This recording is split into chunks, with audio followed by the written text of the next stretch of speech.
नमस्कार, न्यूज 24 देख रहे हैं आप। मैं हूं आपके साथ पूजा। स्वागत है आपका सुबह की ब्रेकिंग न्यूज में। इस वक्त की बड़ी खबर कानपुर कांड से जुड़ी है। आज विकास दुबे की पोस्टमार्टम रिपोर्ट आ सकती है। मुठभेड़ में मारे जाने के बाद शव का कल ही पोस्टमार्टम हुआ था। हालांकि पोस्टमार्टम के लिए बुलाए जाने पर परिवार का कोई सदस्य नहीं आया। उसके बाद शव को उसके बहनोई दिनेश तिवारी के सुपुर्द कर दिया गया और फिर पत्नी और बेटे की मौजूदगी में विकास दुबे का भैरव घाट पर अंतिम संस्कार भी कर दिया गया। अब उसके पोस्टमार्टम रिपोर्ट आने का इंतजार किया जा रहा है।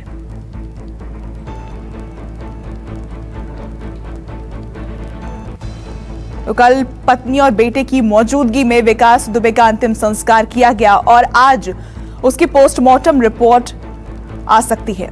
हमारे सहयोगी अशोक तिवारी इस खबर पर हमारे साथ जुड़ गए हैं। अशोक, कितने बजे तक आ सकती है पोस्टमार्टम रिपोर्ट?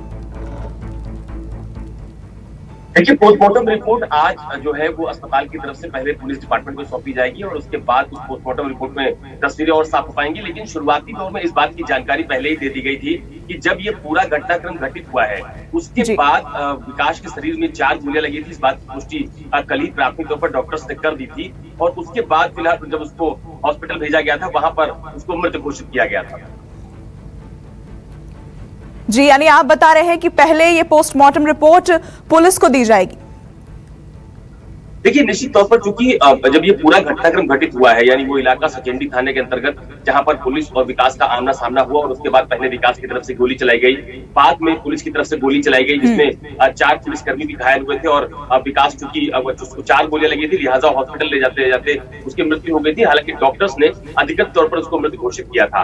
तो इस पूरे घटनाक्रम के बाद जो पोस्टमार्टम रिपोर्ट है, चूंकि वो कल ही उसका पोस्टमार्टम वो कर दिया गया था, तो देर रात तक फिलहाल पोस्टमार्टम रिपोर्ट आज ये कहा जा रहा है कि पोस्टमार्टम रिपोर्ट जो है वो पहले पुलिस को सौंपी जाएगी। जो संबंधित जांच अधिकारी थे, जांच टीम थी, संबंधित थाने के लोग थे, उनको सौंपी जाएगी और उसके बाद फिर आगे की कार्रवाई की जाएगी। अगर जांच की हम बात करें अशोक, तो जांच कहां तक पहुंची है?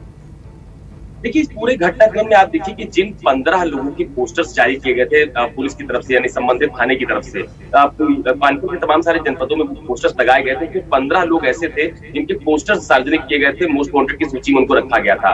तो विकास को अगर मिलाकर आप देखिए तो 6 लोग अभी तक इस घटनाक्रम में मुठभेड़ में मारे जा चुके हैं। एक दयाशंकर नाम का व्यक्ति था जिसको मुठभेड़ के दौरान गिरफ्तार किया गया था। उनके पैरों में गोली लगी थी, उनसे काफी राउंड पूछताछ भी की गई थी। तो अभी बहुत सारे ऐसे लोग हैं जो इस पूरे घटनाक्रम में पुलिस की पकड़ से दूर है। हालांकि ये जरूर उत्तर प्रदेश पुलिस के लिए राहत की बात थी कि जो मुख्य आरोपी था इस पूरी घटनाक्रम का, शूटआउट का जो मास्टरमाइंड था विकास दुबे, कल उसे मुठभेड़ में फिलहाल मार गिराया।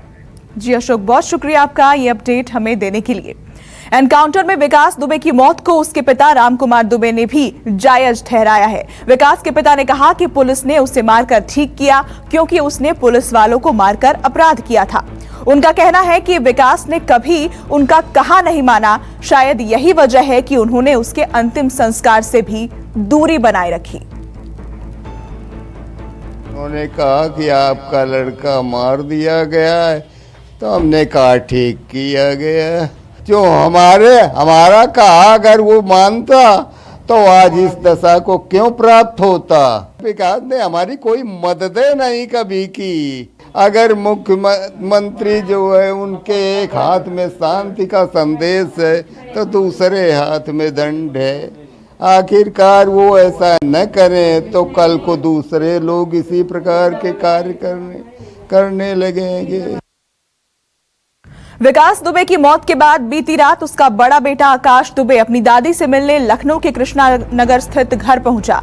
वहां मौजूद पुलिसकर्मियों ने जब उससे उसके बारे में पूछा तो वो ठीक से कुछ बता पाने की स्थिति में नहीं लग रहा था। आपको बता दें कि ब्रिटेन में पढ़ाई करने वाला विकास दुबे का बड़ा बेटा आकाश लॉकडाउन से पहले घर वापस आ गया था। किसके आईडी मेरी मम्मा के घर में तो बताइए। अब कहाँ चले गए थे? इधर प्लीज। आप कौन है? कौन है आप?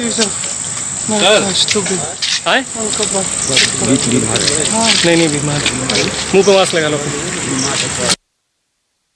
विकास दुबे के एनकाउंटर में मारे जाने पर शहीद सीओ देवेंद्र मिश्रा के भाई ने संतोष जताया है। देवेंद्र मिश्रा के भाई राजीव मिश्रा ने कहा कि हम जो चाह रहे थे वही हुआ, वो अपराधी था और उसका जो अंजाम होना था वही हुआ। आपको बता दें कि कानपुर के बिकरू गांव में 8 पुलिसकर्मियों की हत्या कर दी गई थी, उनमें देवेंद्र मिश्रा भी शामिल थे। इस मामले में विकास दुबे से पुलिसकर्मियों की मिली भगत की बात भी सामने आई है, जिसको लेकर देवेंद्र मिश्रा का परिवार उनके खिलाफ भी कार्रवाई की मांग कर रहा है।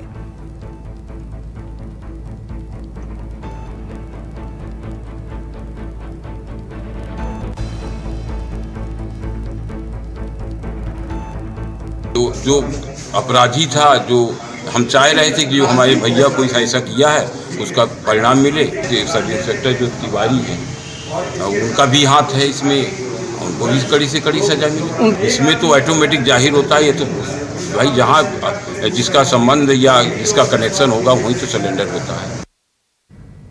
विकास दुबे को मध्य प्रदेश के उज्जैन में पकड़ा गया था। वो महाकाल मंदिर में पूजा करने पहुंचा था, जिसकी नई सीसीटीवी तस्वीरें भी सामने आई है। विकास दुबे एंट्री गेट से बुधवार सुबह 7:32 पर महाकाल मंदिर में दाखिल हुआ था। इसके बाद उसने मंदिर में पूजा अर्चना की। आप तस्वीरों में साफ देख सकते हैं कि वो आराम से पूजा करने जाता दिख रहा है। उसके पीछे सुरक्षाकर्मी भी नजर आ रहे हैं, लेकिन वो आराम से आगे बढ़ता जाता है। तो ये सीसीटीवी तस्वीरें महाकाल मंदिर से सामने आई है, जिसमें आप विकास दुबे को साफ देख सकते हैं, मुंह पे मास्क लगाए और नीली धारी वाली टी-शर्ट में विकास दुबे है, जो बड़े ही आराम से मंदिर के अंदर दाखिल हो रहा है। और वहां पर सुरक्षाकर्मी भी हैं, लेकिन कोई उसे पहचान नहीं पाता। वो बड़े ही आराम से अंदर की ओर बढ़ता ही चला जाता है। और इस वक्त की एक बड़ी खबर जम्मू कश्मीर से आ रही है, जहां के नॉर्थ सेंट्रल कश्मीर में आतंकी हमले का खतरा मंडरा रहा है। खुफिया एजेंसियों की जानकारी के बाद लश्कर के आतंकियों के हमले को लेकर हाई अलर्ट जारी कर दिया गया है।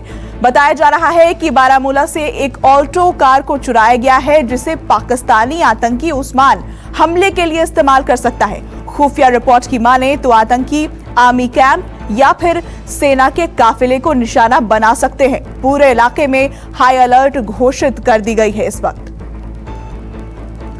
और हमारे सहयोगी आसिफ सुहाफ इस खबर पर हमारे साथ जुड़ गए हैं। आसिफ, और क्या जानकारी इस खबर पर? देखिए, खुफिया एजेंसीज को ये जानकारी मिली है कि लश्कर के 3 मिलिटेंट यहाँ एक बड़ा हमला अंजाम देने की फिराक में हैं।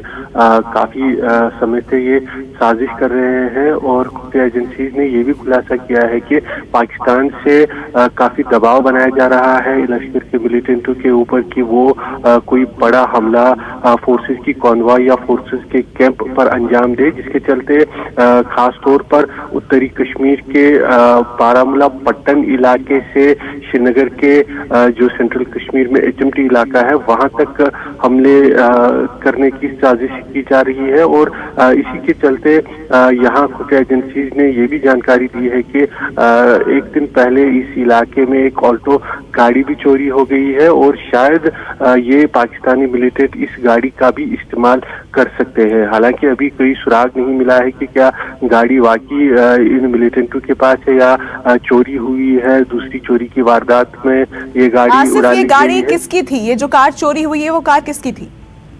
देखिए, वो एक सिविलियन की बताई जा रही है, लेकिन इसको लेकर अभी पुष्टि नहीं हुई है कि क्या बाकी गाड़ी मिलिटेंटों के हाथ तक पहुंची है या नहीं। लेकिन खुफिया एजेंसीज ने इतना जरूर बताया है कि मिलिटेंट पिछले कुछ समय से गाड़ी की तलाश में थे हमले को अंजाम देने के लिए और आशंका जताई जा रही है कि शायद मिलिटेंट गाड़ी का इस्तेमाल कर सकते हैं। खासतौर पर जो चोरिया गाड़ियां हुई है उसका इस्तेमाल किया जा सकता है और मिलिटेंट इस हमले को अंजाम देने में कामयाब न हो, इसके लिए सिक्योरिटी फोर्सेस को पूरे कश्मीर घाटी खासतौर पर इस इलाके में अलर्ट किया गया है कि वो सतर्क रहे और मिलिटेंट अगर इस तरह की कोई कोशिश करते हैं तो उसे समय रहते नाकाम भी बनाए।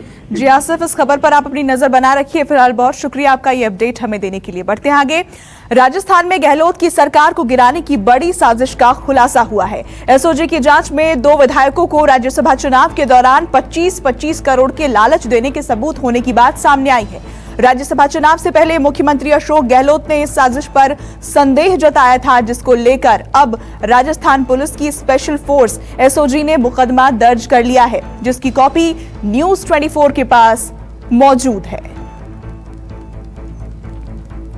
और हमारे सहयोगी केजे श्रीवत्सन इस खबर पर हमारे साथ जुड़ गए हैं। श्रीवत्सन, और क्या जानकारी, कौन से लोग इस साजिश में शामिल हैं? जी देखिए, हम अपने दर्शकों को जो एफआईआर की कॉपी दिखा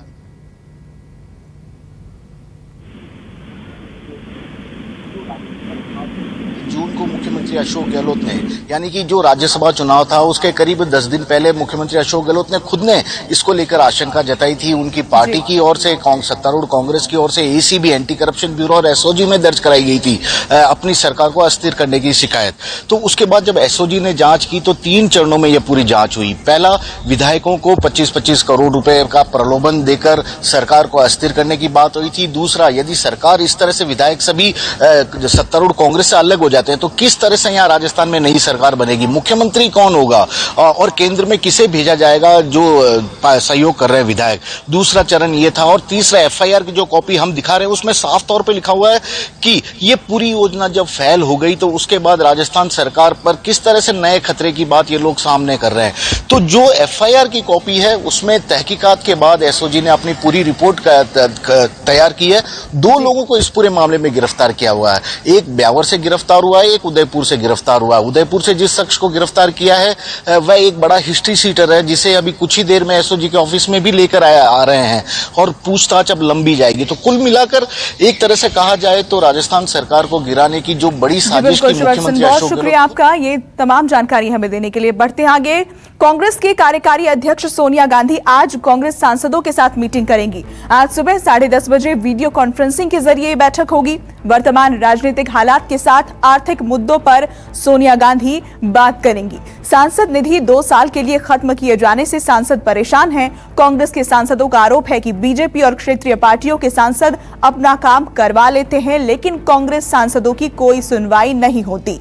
ये बैठक कांग्रेस लोकसभा संसदीय दल के सांसदों के लिए ही बुलाई गई है। लोकसभा में कांग्रेस के नेता अधीर रंजन चौधरी की मांग पर यह बैठक बुलाई गई है।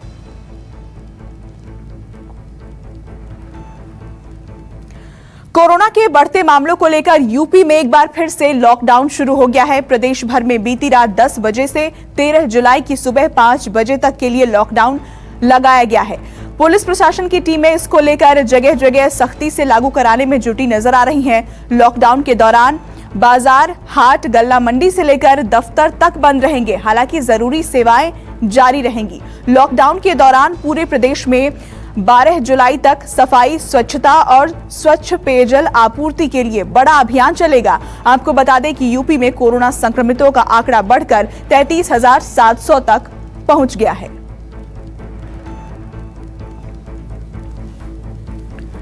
और हमारे सहयोगी विमल कौशिक इस खबर पर हमारे साथ जुड़ गए हैं। विमल, किस तरह की तैयारियां देखी जा रही है? लॉकडाउन एक बार फिर से यूपी में लागू हुआ है और इसका मकसद क्या है? नमस्कार, मैं हूं मानक गुप्ता। अगर आपको हमारा ये वीडियो पसंद आया हो तो इसे लाइक और शेयर जरूर करें और हां, हमें सब्सक्राइब और फॉलो करना ना भूलें ताकि आप देश और दुनिया की कोई खबर मिस ना करें। तो जुड़े रहिए हमारे साथ और देखते रहिए न्यूज़ 24।